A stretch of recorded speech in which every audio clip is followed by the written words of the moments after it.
All right, what's up, innovators and kingdom builders? You're listening to the Hype Pod, real conversations on tech, innovation, and culture trends from a faith-filled perspective. Okay, this is episode 51. If this is your first time listening, welcome to the Hype Network. We got to welcome all these people to the Hype Network. We're going to welcome to the Hype Network. And then if you believe, because this is where we believe you're one connection away. That's our mandate. That's our belief. That's our core values. But you got to get involved. You got to get connected. So links all in the description below. Yes. Get stayed in.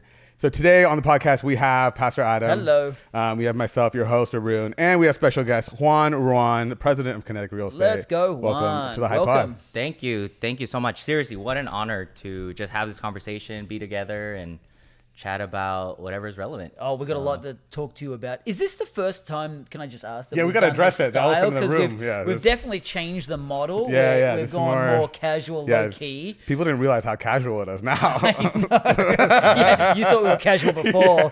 We got more casual to go. Yeah. So we've gotten rid of the desk. It feels like a little coffee table. Yeah. Just a few blokes hanging out. That's what it feels like. That's what just men hanging out. Just men hanging out. Hey, can we just mention the incredible dap up that we did before? Oh yeah, we gotta talk. So you don't get those. It's very rare. You're very rare to get that. But that was perfect. Arun walked in, gave me incredible high five, and man, the pop. Oh yeah, I think you heard it all around Palo Alto. I think it shook. It shook the Silicon Valley. Yeah. So we're ready to lay down today. Yeah. Because we have got Juan here. Arun, where do you want to start? I think we should start with your background. You have a really unique background. Yes, he does. You're Chinese American, but you grew up in Mexico, correct? Tell us a little bit about, I've talked about this on the pod before. Immigrant energy is crazy. I always thought Asian immigrant energy was the best, but I gotta give respect. Pastor Adam, he came here, he built something great. Is this a thing, immigrant energy? Immigrant energy is different. Like Asian immigrant energy has always been, you don't mess with Asian immigrants. Nope. So, but tell us what did you learn from your parents kind of growing up, and then how did it get you into the business of real estate and stuff?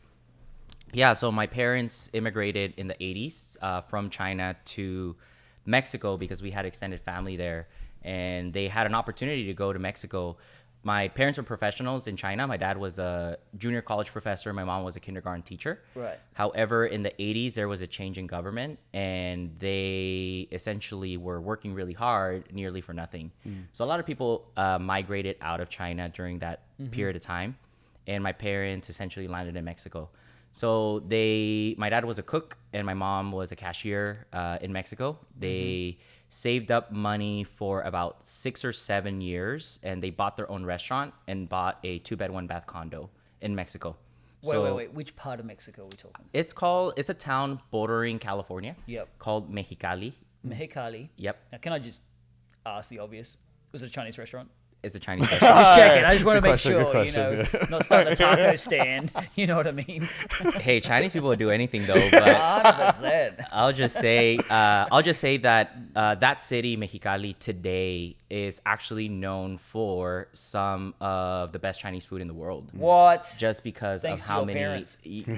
Well, when my parents started the restaurant, I believe there was probably less than 50 maybe. Yeah. There's hundreds, if not thousands, of restaurants in Mexico now that are Chinese food restaurants. Man. So, and is the restaurant still going today? No, they sold it 20 years later. Oh, wow. They sold the restaurant 20 years that. later. Exit. So I grew up in Mexico my first 10 years on the Mexico. You were born there? My 2 older sisters were born in Mexico. Okay. I was actually born in San Francisco. Oh, wow. But you got the Juan Mexican name. Yes. Love that. Yeah. Know your roots. Love it. Yep. So anyway, it's really confusing actually. It's very confusing. It's very confusing because I'm sure when people like read your bio or something like that, and they're like, "Oh, Juan's coming in," and they're like, "Hey, where's Juan?" Right? Yeah. So my first name is Les, L-E-S. So sometimes I have to use it, because. Why don't you go with Les? I think I would. My family calls me Les, but okay. Then so many other people don't know me as Les. So now you've kind of a product. Like, I'll tell you a story. There's this one time we were at this house, and my neighbor had borrowed some tools. I wasn't home, and he wanted to return them to Kira, and he said, "Hey, these are for Mark." And Kira said, "Okay." And then for the next 5 years we were there, he called me Mark. And so I know what it feels like. I feel your pain. But Juan's a nice name. I like Juan. I'm cool with it. I think I'm the only Chinese Juan you'll ever meet. Unique. Maybe not in Mexico, but I'll run with it for now. I love it. Okay, so you're named Juan, Les really, and you go by either in Mexico, but you were born in San Francisco. Mm-hmm. So how'd you go from that, your parents in the restaurant business, to real estate? Yep. So I saw my parents work really hard. Yeah. I mean, they worked 14-hour days, and the restaurant was open 7 days a week. Oh yeah. At the most, we had one additional. At the least, we had one additional employee, and at some point, they hired maybe like 2 or 3. Mm-hmm. But they were the main operators, right? Most people say like they owned a business, but the truth is they just owned the job that they were working. Yeah. Right. So they were self-employed and pretty much had golden handcuffs, right? That they couldn't take any time off. They couldn't really have any freedom. At one point, they thought about scaling, of maybe opening additional restaurant. However, the risk wasn't like it wasn't worth it for them. Right. So they just stayed small and just made a living and had a few good years and put me and my sisters through a great life. Like we never lacked anything. Yet we were making money in Mexico, and at some point we had moved to the U.S. and now the pesos converted to dollars was pretty much It's a challenge. we actually grew up under the poverty line. I didn't know that, right? When they converted, we would have probably lived the middle class life in Mexico. But once they converted pesos into dollars, because they owned the restaurant in Mexico, and then after they converted into dollars to, essentially live here, we were pretty much like, I think I remember seeing one of their W-2s at some point, and it was a family of us of 5, and I think their W-2 was like $28,000. Wow. But what was the decision to come to America if life was kind of working in Mexico? My parents already had a vision of us being in America, Yeah. hence why they had me here. I was the last one to be born, and they already had made the decision that I was going to be born here. Yep. So funny enough, we were in a border town bordering California, that starting at kindergarten for myself and elementary school for my 2 older sisters, we were actually going to private school in California. Wow. So my parents were paying for private tuition for us to be in California because we didn't have California addresses to be able to register to public school. Yep. And we would walk across the border every day for 6 years to go to school here. Oh my gosh. So a lot of people ask like, oh, like how come you don't have an accent? Or maybe I do, but not as heavy. Yeah. Yeah. And it was because my parents sacrificed everything in order to value education for us to be here, and always had a vision that we would essentially end up here at some point. Wow. Yeah, and you got into business early, right? Like you saw your parents doing this, and you were like, I'm going to study business. I wanted to go into management. And then, what was that switch to get into real estate then? So I think that was not my original plan. My Okay. original plan is my parents gave me 3 career paths in life. Classic. Classic Asian. Yeah. Doctor, lawyer, engineer. I knew I couldn't look at blood, so doctor was out of the equation. question, I hate confrontation, So so no lawyer. no lawyer. So I was like, I figured maybe I'll go the engineer route. Right. I love cars, Yeah. so I figured, hey, mechanical engineering is probably my best shot at doing something that I might be passionate about, and a career path that my parents would validate, you know. So I actually started my undergrad as a mechanical engineer major No way. at UCSD, Yeah. and long story short, after my first freshman year of college, I met my first business mentor. One of my friends had introduced me to a business mentor. He was very successful in telecommunications in the early 2000s. Had become a millionaire in his early 20s, and I was under his mentorship for about 3.5-4 years, pretty much on a weekly basis. And that's what shifted my perspective. I read a book by Robert Kiyosaki called Rich Dad Poor Dad. I love that book. Just a gave me game changer. gave me an understanding about assets and liabilities and truly what it takes to win in the game of finances.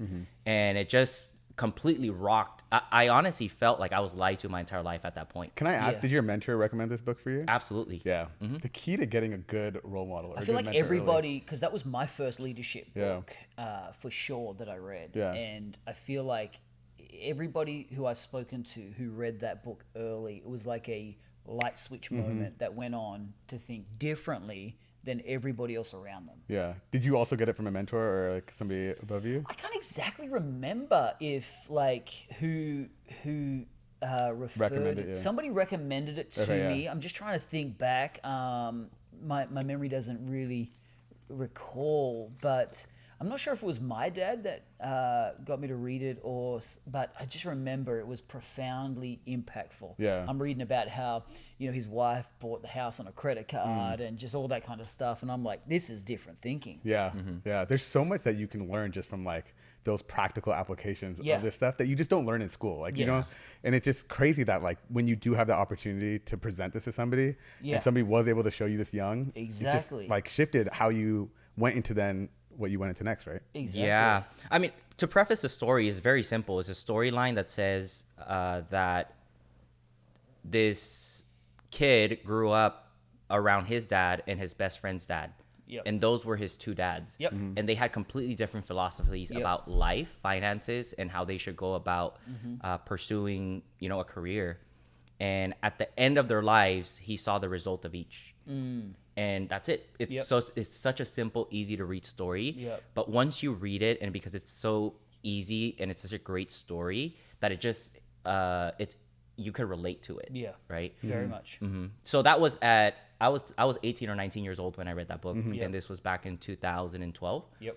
And after that, I completely shifted out of engineering into business and started studying business. I added it first as a minor to not piss my parents off. And then, I pretty much pursued it pretty Yeah. much full on. So when did you start because then the next step in your career was like you started getting into short-term rentals, like fixer-uppers as well, flipping houses, long-term rentals. And this was with your mentor as well, getting in? No, this was afterwards. So Okay. my first business was in marketing. Yeah. So that's kind of how I jump-started my entrepreneurship journey. However, in 2018, the way I got started in, being able to get into short-term rentals is that when I moved to the Bay Area from San Diego in 2015, I was pretty much a struggling entrepreneur, meaning I was new to a new market. Yep. In a business that I had started 3 years ago. Yep. And having to relocate to a new market. And I had moved because my mom was going through some health conditions at the time that just I had the freedom to actually move, and I was supposed to be here for 3 months, right? And then within those 3 months, I was doing everything. I mean, I think a lot of entrepreneurs today see it as such a glamorous thing. Right. Maybe because in the Bay Area you're able to raise money. I mean, a lot of the Sure. people that we're talking about startup here is, hey, how many people can I raise money from? Yeah. My perspective of entrepreneurship is different because it's really you can only invest what you produce. Yes. And your business is only worth what you can actually build out of, which is different than Bay Area startup entrepreneurship. For sure. So I was actually on a lot of different platforms making extra money, Yeah. right? I think I was on platforms like TaskRabbit. I think I was like one of the first people to ever sign up for Instacart. wow. This was like in 2015 probably. I went to their office for an in-person meeting to onboard. Is that really how they onboarded early? Back then, yeah, Oh, wow. in person, yeah. Yeah. Even back in college, I mean, I was one of the first, when I was in college, I was one of the first Lyft drivers in San Diego. Really? They would just pay me just to have the app on. Yeah. Like, they would pay like $40 an hour. Just to have the app on. And I would just park at the airport of San Diego Airport, and they wouldn't even know what Lyft was at the time. And I was just making $40 an but hour. they wanted available drivers. Yeah. Exactly. They Yeah. just wanted to get people, but I think Yeah. I say all that because I want to maybe give the audience an understanding that when you're starting new as an entrepreneur, you have to have this mentality of I'm willing to do whatever it takes. Like my vision is to build a business, but I'm willing to do whatever it takes, right? I Yeah. love that. I say all of that because I got into short-term rentals because I was building furniture for somebody that was I love putting this their story. properties on Airbnb. So hang on. Can I just extract a couple Yeah, of for principles sure. here? Because there is a work ethic that is the underlying fabric of what I'm hearing here. That there was a willingness to work. You had a vision for what you wanted to do, or maybe who you wanted to be, but you were prepared to do whatever it takes to get there. This is called Asian immigrant energy. This is Asian. Oh, okay. So You've now we're defined finally it. You're defined defining Asian it. immigrant energy. Yeah, yeah. But that was obviously modeled by your parents, that they were willing to do the hard work. You adapted that And so that's kind of like your secret skill is your work ethic.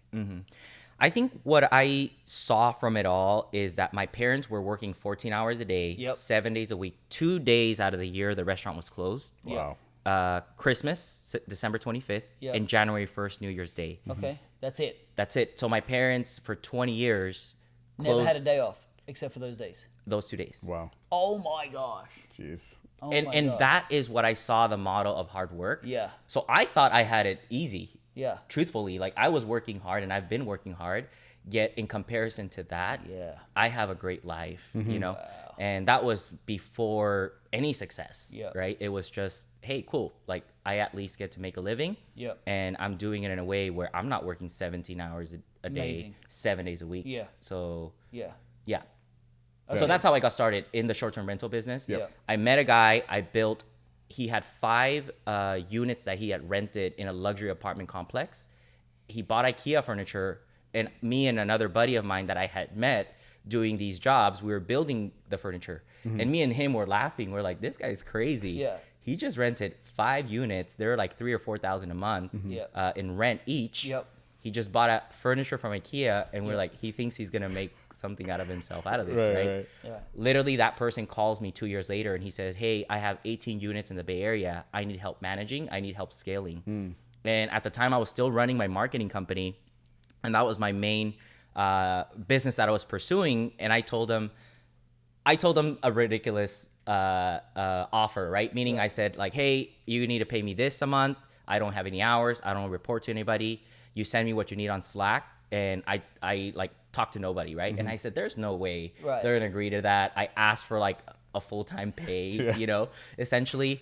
And he got back to me a few days later, and he's like, "Cool, when can you start?" No way. And we took that portfolio from 18 units to 105 units in 2.5 years. Wow. Oh my and gosh. we were all over the Bay Area, from San Jose up to San Francisco. I started actually procuring my own properties as well. We Yep. were renting and leasing properties, furnishing ourselves. By the time that we had 105 listings, I had 4 partners, 4 different partnerships, and we had 8 units in Sacramento. And I was running around 78 hours a week. I mean, getting Yeah. these properties ready for check-ins. Right. My cleaning team would have 20 check-ins a day.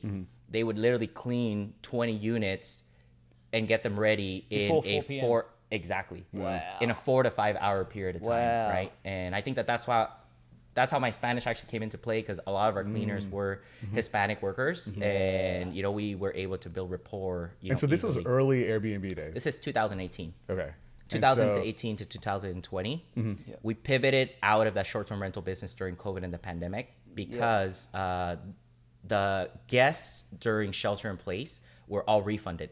Oh, right. So it was out of necessity. I think the first 24 hours that they announced shelter in place in the Bay Area, we had about $70,000 worth of refunds, over $250,000 in a 3-week window. Wow.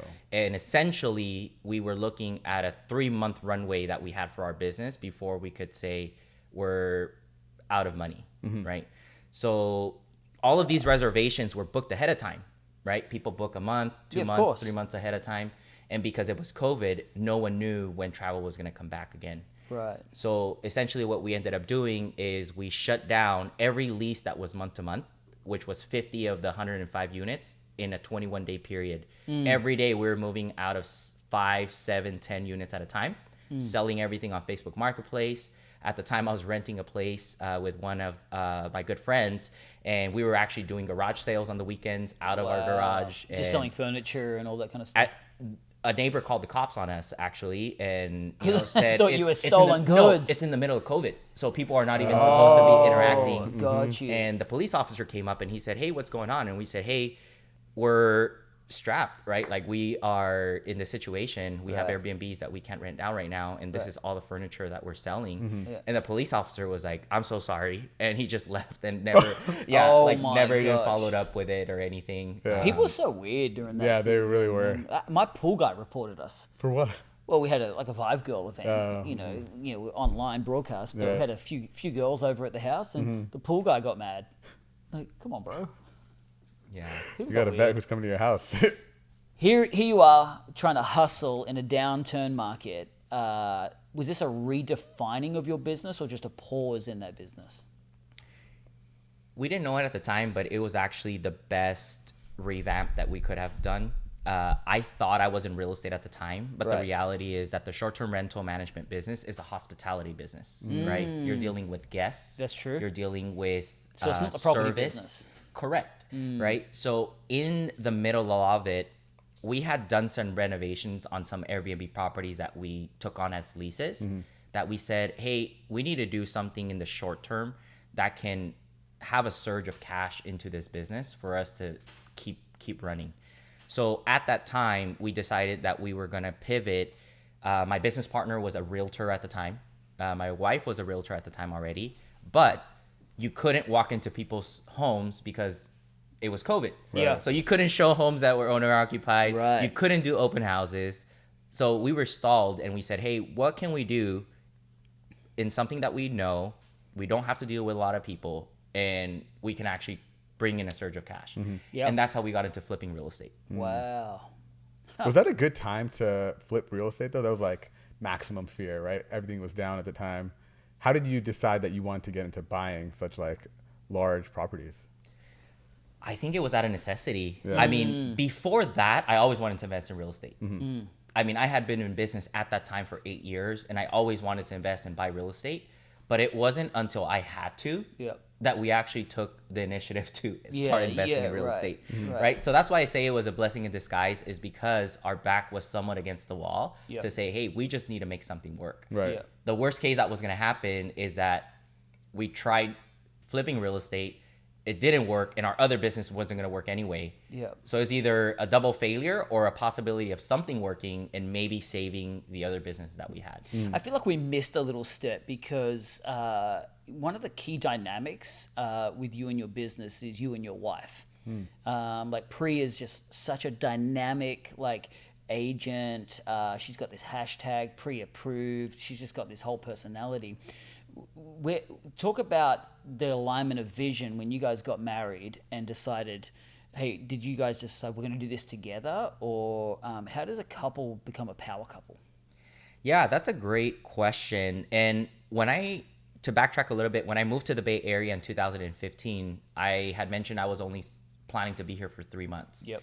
Well, I met Pri, who's my wife now. I met her 2.5 weeks before I was supposed to go back to San Diego. So I had She's a game changer. She That's is. what that means. Yep. I had a sublease of somebody that was studying law, and they had an internship in Long Beach, and that's why he had subleased his place to me for 3 months. Me and my business partner were here for 3 months, and randomly it was my business partner's birthday. We ended up going out one day for dinner and grab a couple of drinks on a Wednesday, and thinking nothing of it. And somehow Pri had finished a work event, and she had also gone with her friends out on a Wednesday, and our two groups were the only groups in the restaurant.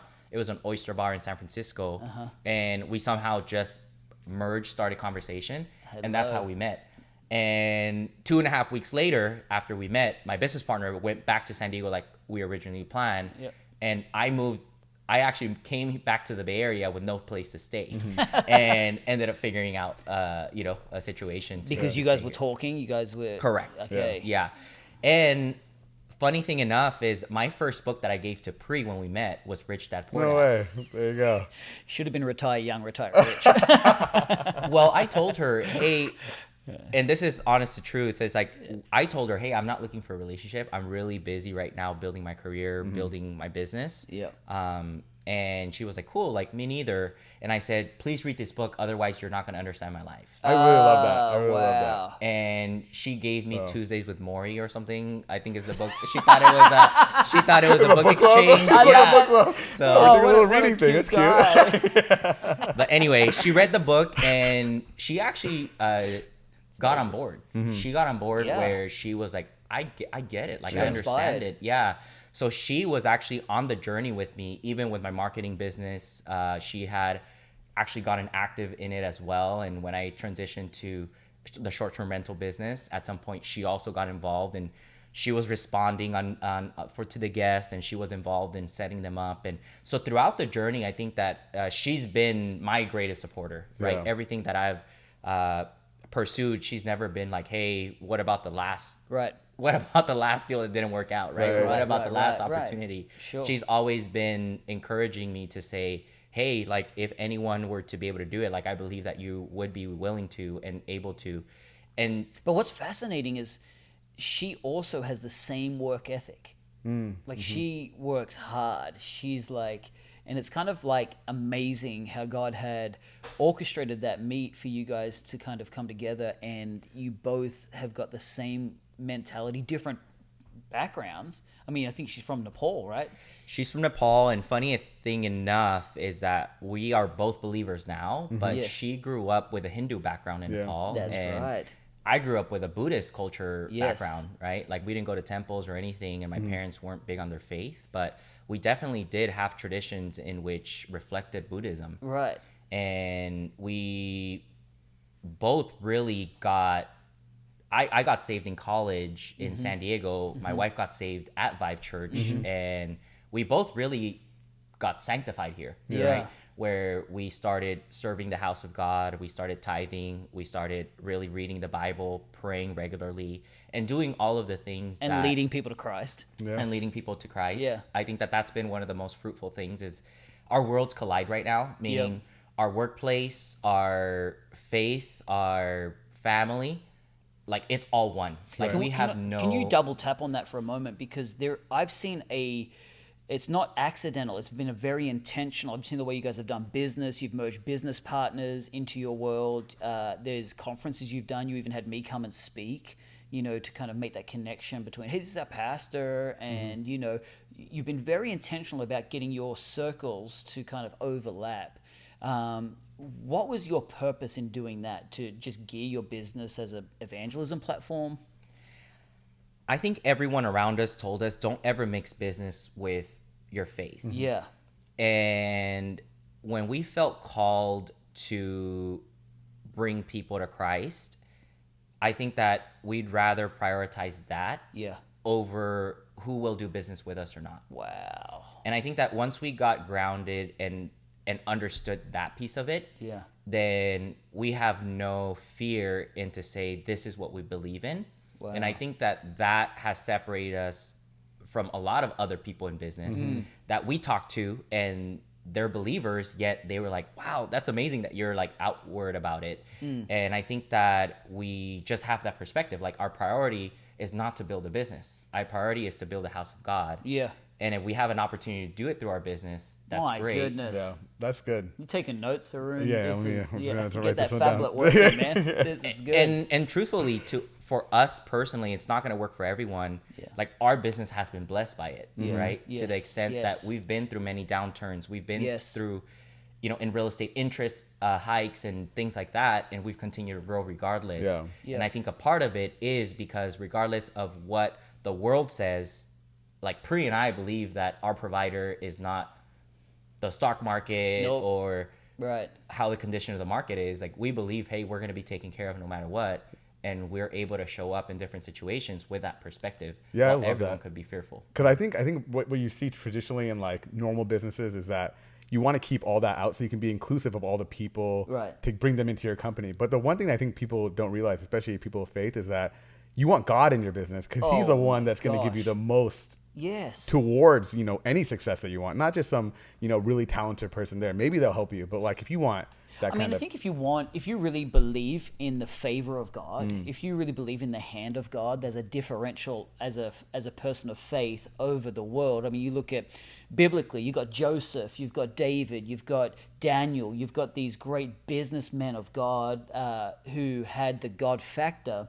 They were able to use the Holy Spirit insight to really prepare a nation for famine or for downturns, markets, all that kind of stuff. And I truly believe that today, one of the differentiators that we have in our life is anointing, especially if we're actually inviting God, in, not separating, going, hey, this is my work life, God, and then I got my faith over here, but bringing them together, you're getting God's hand on every aspect of your life. Yeah. And it's evident. I mean, it's evident when we, like, I think in your life, Juan, with you and Pri, even meeting, like, knowing your co-founders and just the people. I mean, it's just been special for me to kind of, as your pastor, to witness you kind of just pull me into your world, pull your co-founders in, and, we've this ain't a flex, but it's just a special moment. We've been on rooftops in Rome having drinks and talking about the goodness of God and just flourishing, and we're planting churches and you're doing business, and it's just like all those worlds colliding is such a special like picture of God saying, hey, I'm going to bless everything. I'm going to put my hand on it. You're honoring me. Let the blessing flow. Yeah. I'll just preface it with, we've never been the type of Christians to be like, hey, this is what you should believe in. Mm-hmm. Like, we never have once like told anybody, hey, you should read the Bible, you should do this or you should do that. Right. I think we are just mostly public with what we believe in. Mm-hmm. Yeah. And allow other people to ask if that is a curiosity of theirs, and also honor if somebody else strongly believes in their faith. We're not trying to quote unquote convert them, Mm-hmm. right? We're just living our lives and saying, hey, this is what we believe in. We don't need to hide about it. And if somebody doesn't appreciate that about us being out there with it, maybe we're not meant to do business anyway. Like, those are not the people that we want But to work I with think as I'd well. go. I probably, and I agree with that. But I think I'd take it another degree further. I don't think you're just living your life. I think you guys live your life intentionally, with character, integrity. You model values. It's not like, hey, we're just living our life. No, you're like very focused on, hey, can we exemplify Christ through the way we live, Yeah. more than just jamming a message at them. And I think that speaks volumes. If you're in business and you're not operating with ethics, if you're not operating with those values of integrity, then no one's going to trust anything you say. But all those things actually validate when you do extend an invitation, Right. or they do ask a question, why do you guys operate this way? And it's like, well, because I got Christ in my life. Yeah. Yeah. And so I think the way you live with intentionality is a big kind of platform to proclaim Christ. And I think it's the best kind of evangelism, right? It's where Yeah. people can see it in you instead of having Yep. to hear it from you. Because there's one thing with you just saying it, and then you can just be doing something in private. But when they almost just, without you even having to say anything, they can see how you act with other people. Yep. And it kind of goes to like Kinetic's real like mission, right? You Yep. guys have a mission. You want to share it with everybody, but it goes to like that idea of like reaching. What is the people. mission? We're empowering people to build wealth through real estate. And that is a very blanket Oh, I statement. love that, though. That is a very blanket statement. However, we do feel that we're doing it in more than just one aspect. And what I mean by that is, maybe I'll share a story Yeah. to maybe encompass it all. Is my business partner came to me one day, this was like 3 years later, and he said, hey, do you know how much we're paying our transaction coordinator? A transaction coordinator is somebody that essentially moves the documents and makes sure that everything in file is properly, in Yep. order when a transaction is going through. Yep. And at the time, it was like $15,000 a month, right? Right. You could easily hire somebody administrative and probably pay them less than that, right? Sure. And get the same work done. And our conversation was around like, hey, do we want to just go and hire somebody and replace that and do it for cheaper? Right. Right? Or do we continue to do this? And she was an A player. And I think a conversation at the end, we both concluded, hey, we'd rather have her win big, being in a relationship with Kinetic Real Estate, Yep.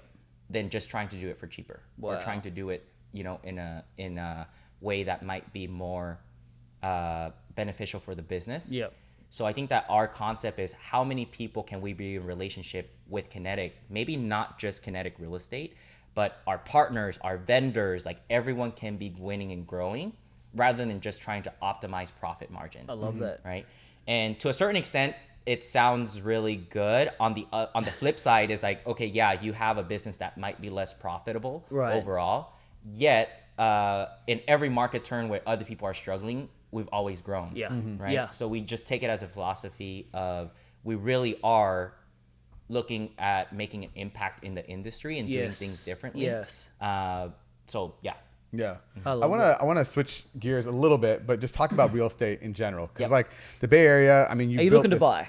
Yes. Arun? So Yes. personally, I will Okay. say, I mean, I have a good friend. I don't Yeah. want to say I know his a name. guy. Yeah, I know Yeah. a guy. Yeah, that's kind of helping me through this process. But I've actually heard a lot of people, especially in the Bay Area, just because of how housing prices have been. Yeah. That it's just a different mindset than the generations before, where it was like the goal was to buy a house, right? The goal was we need to buy a house. But now it's like, is the goal really to buy a house? We can probably just rent. Do we need to make this huge person when you purchase, where you take on this massive loan? Yeah. Have you seen a shift from when you started in the game to like where the game is now?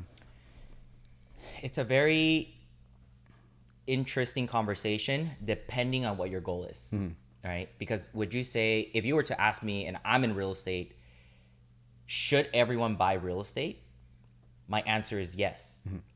Should everyone live in the property that they own? Interesting. My answer is no. Interesting. Why is that? It's because in the Bay Area, we're looking at prices that are not your usual pricing in the United States, right? The average home in the United States is somewhere in the range of $400,000.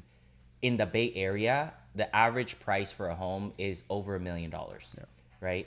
So being, out of college maybe, or being new in your career, taking on a responsibility of over $1 million in debt is financially irresponsible. Yeah. Can we talk about that? This is insane. Like these massive loans that you take on 30 years out, it's essentially like you're taking out your coffin, right? Like you're just like take on this, like you're purchasing it and then you're sleeping in it for the rest of your life, right? So it's a crazy concept to me now, but like I understood it when our parents were coming here, because you do need shelter, you need stability, you need to lock this in. But now it feels like because of options, and I'd love to hear Juan's mentality on this, because this is something I hear a lot from probably millennials, Gen Zs, is just such a fear about mortgages, a fear about signing, like a 30-year loan.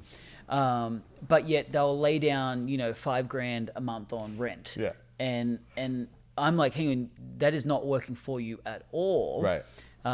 When you could spend $5,500 a month on rent, and you've signed on the dotted line and you're encumbered to this, but you've got this thing called capital growth that is, you think about it in an area like the Bay Area, it is expensive, but what's natural capital growth a year here? Maybe $50,000, $100,000, even in some years. We were chatting about a 30-year track record of Bay Area real estate. It's appreciated 330%. Oh my gosh. Over 30 years. So that's about 10 or 11% a year. 10, 11% a year. On $1 million, you're talking about $100,000. You're talking $100,000. You think about what you would have to do work-wise to make another $100,000 a year. Right. And you're just living in your house instead of living in some. So I'm a big proponent for owning the house you live in. Okay, and which I'm going to counter this, and then I want to get your point of view. Okay, so this is a counter, because what I would say is it's just investment opportunity, right? So you can invest in real estate, or you can take that cash that you would put in real estate. Like I'm paying $5,000 a month in rent, let's say. Now that money I would put into a down payment or whatever that is, I can now put that into the stock market and potentially earn more than 10%. So I think that's what people are seeing potentially now. Is the key. Right. Here's the difference. Okay. Here's the difference. But if there's tariffs come along. Right. Here's the difference between the two. Because someone would ask me, hey, I got $100,000, should I buy stocks? I got $100,000, should I buy real estate? Here's the differentiating between the two. Here we go. Right? Real estate is the only way that a bank will let you borrow $100,000 to go invest it. If you ask the bank today, hey, can I borrow $100,000 to invest in stocks? Unless you got a lot of other assets that you can leverage, they're not going to give you $100,000, right? Yeah. Yet the bank is willing to let you borrow $100,000 to go buy real estate. Why is that? Security. Well, the difference is that when you invest $100,000 in stock, and let's say you make 10%, you're making 10% on $100,000, which is $10,000. If you put $100,000 down payment to buy $1 million house, the appreciation is 10% on the total value. Million, not the 100. Not a $100,000 down payment that you're getting. Wow, that's so good. So you're talking about a $10,000 It's a great gain. argument, Juan. $10,000 gain versus possibly a $100,000 gain. Right. The other aspect of it is that there's tax deductions only in real estate, by owning real estate and not in stocks, right? So you pull that $10,000 out of the stocks that you gain, right, and you're going to pay a portion of it in capital gains, right? In real estate, you can actually live in the primary home that you have. Right. You can earn up to $500,000 as a married couple and pay zero money in taxes, at least living in the property 2 years out of the last 5 years, right? So you could see that the rules are actually set up for the math is mathing. The math is mathing, but the one thing you lose is flexibility, right? Because you can go in and out of the stock market quickly. You can go from investment to investment pretty quickly. In real estate, you're locked in. Takes some time to buy or sell like a even house. the tax breaks, there's like you have to be there for what do you say, 2 years? 2 years. 2 years to be able to do this. Like the flexibility changes. Why you want to move so much? I'm just saying, it's like, well, in the Silicon what if there is a key to locking in? Yeah, that's fair. But in the Silicon Valley, don't you feel like things are shifting so quickly. Not within 2 years. Well, let me ask you, Arun. with tech. Come on. Yeah. I don't Yeah. know this actually. I'm Yeah, a yeah. curious Sure, answer. sure. How long have you currently lived in the city that you live in now? We've been there for 3 years now. 3 years, right? Yeah. So I think that Wait time a second. passes. That got me. No, I just got caught. no, I think Year and a that people do have that mentality though, right? But Yeah. I think that time actually does pass pretty quickly. Yes. Right? Yes. Where 3 years, 5 years, 7 years, people don't know this, but the first time home buyer in the Bay Area, majority sell within the first 5 to 7 years, right? And the reason why is because they usually have enough equity that they've built by being in that house, and the house is appreciated enough that if they were to sell it, they can actually buy something different, Right. Which could look like a better neighborhood, a bigger house, or Different whatever. school district. Correct. Yep. And that's how we see people do it. Either Yeah. they're getting gift funds from a family member Yep. or somewhere, or they've gotten into their first home that has appreciated and they exchange out of that into a different property. Yeah, I think there's a bit of a mentality, like, I think we're seeing, like, even a mentality generational difference, right? Because I think what we have in our current generation is maybe because of the difficulty of getting into a home. They're like, let me get rich quick. Let me get in the stock market, gamble crypto. Let me do all these things. Let me be an influencer. You know, that's their goal in life, because I don't have to work. My daughter was telling me the other day, oh, you know, there's these influencers. All they do is do a video each day, and they get like gift stuff given. I'm like, yeah, but that's not. They get old too. You know, like there's like a limited thing. But I can see this generation wants immediacy. Right. Whereas what you're missing out on is legacy, and you know, you buckle down, you save, you work hard, which is a tried and true method. Get into a property, and what a blessing if you can get, like, you know, generational wealth or whatever. But Right. just even that hard work will get you into a property, and literally from there, I just think the first property unlocks so much. Yeah. Because you have got capital gains, you've got stability, you've got equity, and you know, I mean, there's many times we've talked about the power of equity and what you can draw down on and all that kind of stuff. But I call it, you're in the river. You're in the river of gains. Yeah. And all of a sudden, there's a river flowing, and as long as you're renting, you're not getting. Yeah. Yeah. I think that was a big run around to come across this idea of it's worth buying real estate, but it really comes down to when somebody is ready, right? And especially in the Bay Area, I think when is that time is when you have a healthy down payment and you're comfortable with your monthly payments. Yeah.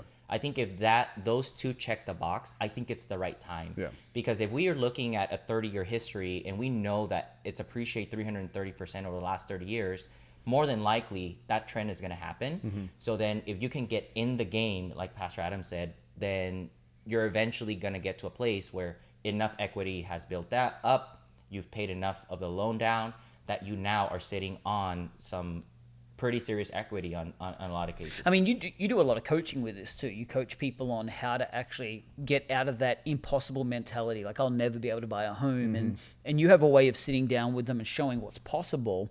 What do you think is the biggest barrier to people actually getting into that first home? I think the biggest barrier is mindset. Yeah. People think it's down payment, people think it's credit, people think it's income, but I think it's mindset. I have a story of this family they're immigrants from Peru, right? And there was an agent that used to live in the area. She moved to Idaho, and she referred us a client. And when we contacted the client only spoke Spanish. My wife actually got the lead, and she was like, hey, this client only speaks Spanish. And I somehow got into, in conversation with them. They've been renting for 15 years in San Francisco. Wow. And they never, ever could have thought they could own. The property that they rented for 15 years went up for sale without them knowing. Oh, wow. So the day that they found out it went up for sale was the day that there was a sign outside of their house saying that this house is for sale. So they had called desperately saying like, hey, would there be any way for us to maybe buy this house? Right? And essentially they don't really know how to use technology. They came to our office with all their W-2 paperwork. We scanned it, faxed it, sent it through email to our lender. And throughout the entire process, the chances of that transaction going through is like 20%. Right. Throughout the entire process. Yet, we had a consultation in the beginning. We said, hey, this is not going to be easy. Yet if you guys don't give up, like, we won't give up. Wow. And this was in partnership with the client and also with the lender. We were all on the same page, right? Right. And my lender is also an immigrant, Yep. grandparent story. So we're all on the same page, right? We're like, hey, look, you guys don't speak English. You guys work hard for the last 15 years. You've been renting. But if you don't give up, we won't give up. Right. And what was supposed to be typically a 3 to 4 week transaction turned into 4.5 months. Wow. We're literally about to close this week. Oh, wow. Yeah. So long story short, Oh, so this is our current story. it hasn't even closed. I thought you were taking us memory Yeah, lane. memory lane. Like, man, now let's pray for this couple. Yeah, seriously. This is somebody amazing. that came on Thanksgiving Day to our office to scan their documents because they were Wow. like, we really want to do this. And funny enough, I had a Thanksgiving lunch, yet I was like, I'll come in the morning, scan your guys' documents, and I'll go to my lunch later. I got to my Thanksgiving lunch late because of how many documents we were scanning to send to the lender. And 4.5 months later, essentially, we're still in the middle of escrow. And all parties, I mean, you can imagine the complexity that can come with a 4.5 month transaction. Right. And borrowers and co-signers having to come in and out of the deal, the file restarting again, the lender having to pay multiple credit reports, multiple appraisals in order to make it happen. Wow. Yet it's possible. So what I'm saying is there's so many people much more qualified than them that are still not buying. Wow. I love this story because it goes into what I want to chat about next, which is like the technological disruptions in your industry. Yes. And one of the ones is with like Redfin and AI agents, and you have all of these like new digital interfaces That's to right. do the job of house hunting. But the story you shared is that personal connection that you get when you have like a realtor or a real estate agent. Talk about the space, talk about like how you're seeing technology disrupt it and how that human connection is still like required in the space.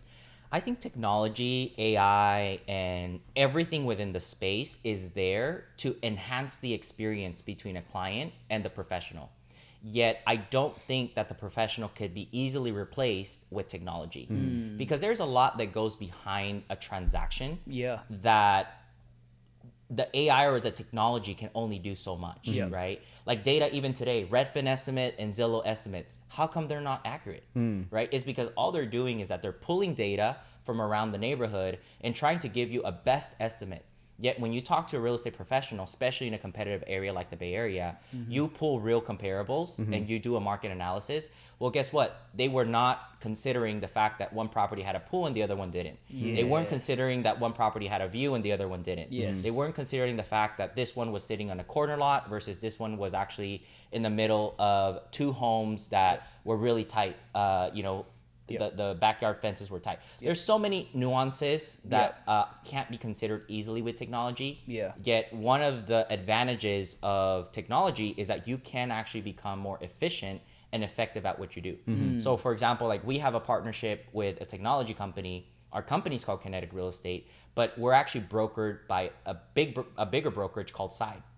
So you get a boutique real estate experience, yet backed up by a big national brokerage. Right.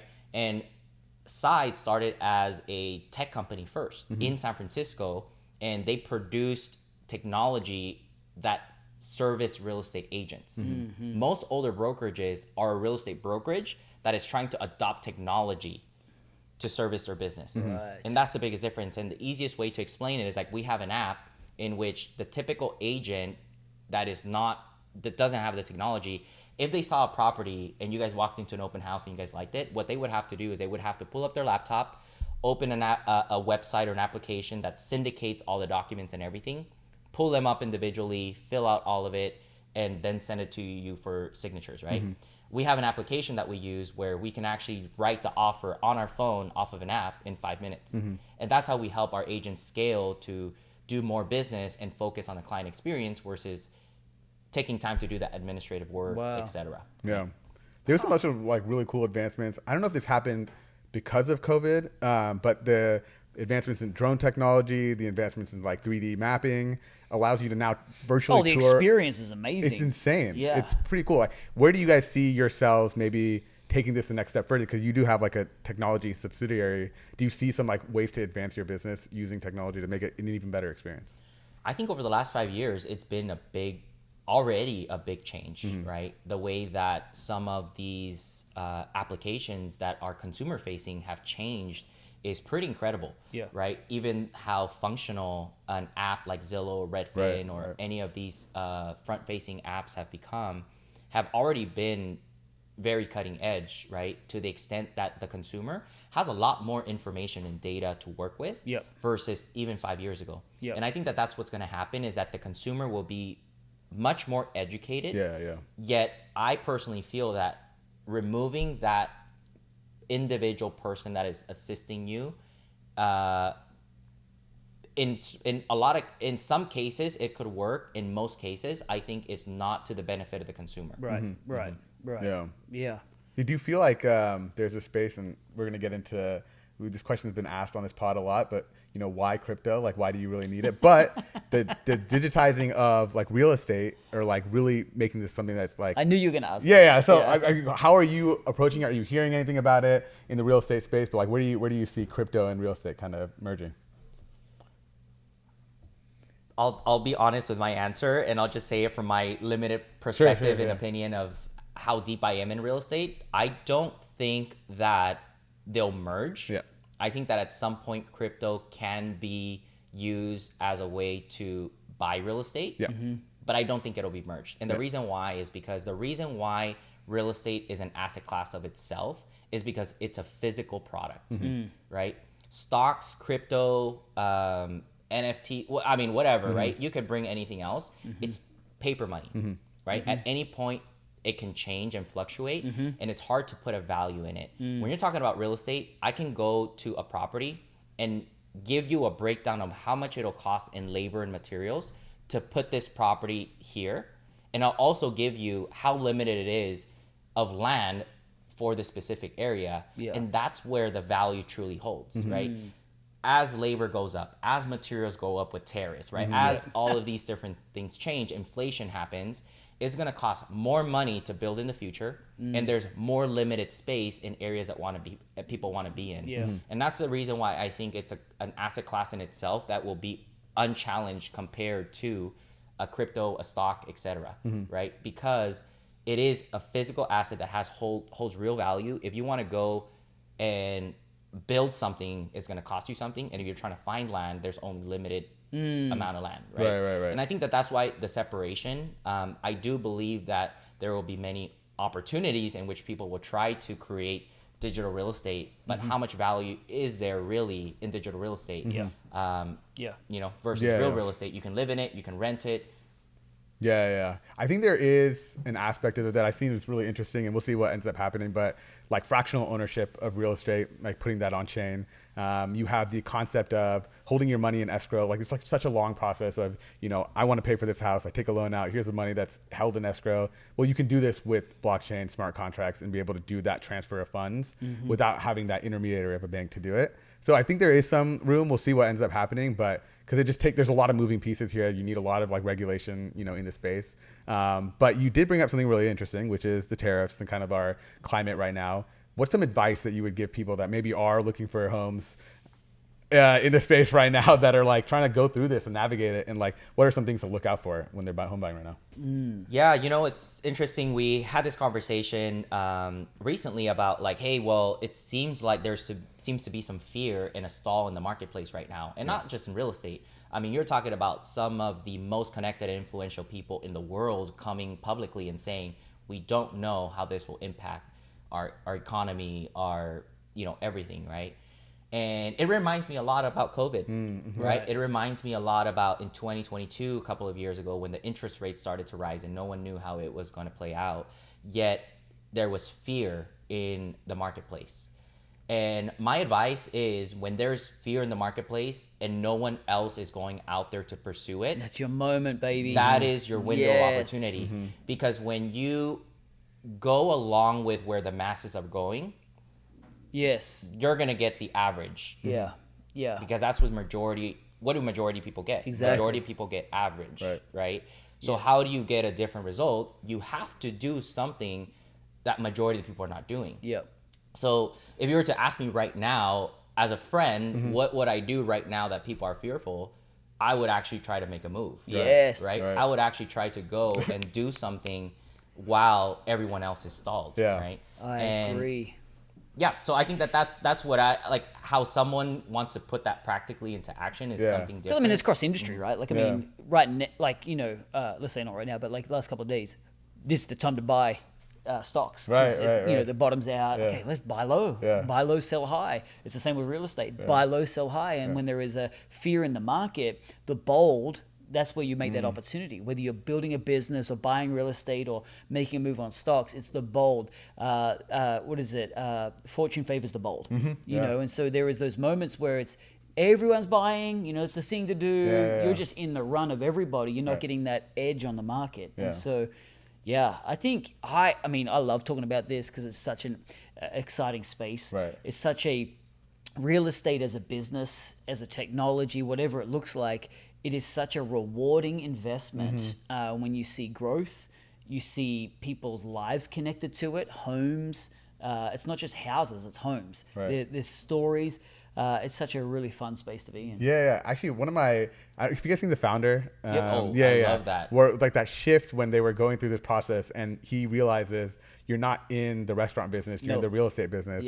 I'm curious, as somebody that's kind of like planting all these churches, does that shift happen also within the church? Obviously, there's a higher mission and higher calling for this. Yeah. But really, you kind of also are in the real estate business as Very a church much planter. so. Yeah. Very much so. There is one of the things that we've actually looked into is, okay, what does it look like to not just plant but sustain and generationally? Yeah. And for us, you know, there's going to come a time where it's not just campuses setting up and tearing down, but we need real estate. We need bricks and mortar. We actually saw this during COVID, where we had no real estate, and so we couldn't do what we wanted to do. We were subject to shutdowns and all kinds of things. But if the church is ever going to supersede those things, we need to be able to own real estate and have our own doors that we can open or close when we want. Right.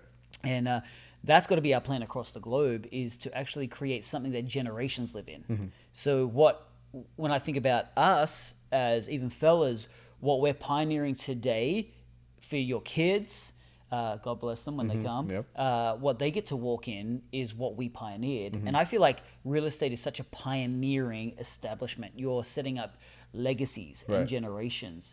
And that creates a new platform for our kids to do even greater than what we do. Yeah, I love this idea of commercial real estate. And maybe you can kind of give us some kind of pointers here. The one thing that you really see is like with these big tech companies is they just took over a ton of land, a ton of real estate. And even at one point, like Google, like where I was previously working, had this idea of creating residences alongside their campuses because they wanted people to be like living there, right there.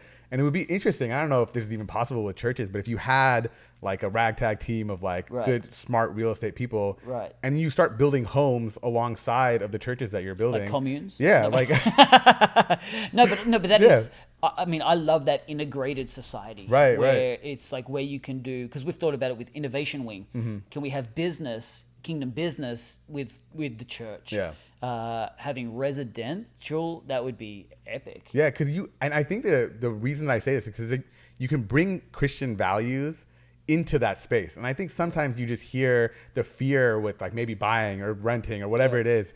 It's just because you don't trust the person on the other end of that thing. That's true. Like, but if you have people that are in this space, in the faith, that are doing these things, leading the charge there, it'd be really cool. That'd be good. Yeah, I don't know. Just look at each other's back door and be like, hey, what's up, Arun? Oh, that's the kind of community you want to be in, right? But before we take off, I just want to ask, you're all about education in this space. Where can people find more information about this for you? Yeah, and how can they find Kinetic? Yeah. Yes, so information about real estate in general. Or just like the education content that you guys put out there, or even just meeting with you guys and stuff, Yeah, I mean, we're actually I'm a very simple person. I don't really have like web pages and content and courses created. I'm on social media, on Instagram. My last name RUAN and then .dynasty, and the reason why is because that was my first team that I built, and that was the name of it. I love it. And I haven't changed it since. It's his gamer name online. And Kinetic Real Estate, kineticrealestate.com. And also we have an Instagram page that we're pretty active in. So, But Cool. you do different faith and home buying courses, that kind of stuff here through the Yeah. church, that kind of thing. we do. And yeah, we do home buying courses as events and webinars as well. Yep. However, I honestly think it's not really a lot about education. Okay. You can find everything on YouTube nowadays, right? Like you can find all the content and information you want. It's about the risk. I think it's taking the risk and taking on the mindset like, hey, I'm actually going to take action this time Yeah. rather than like learn more and more and more. Right. Yeah. I love that. I think, like, you know, we're in 2025.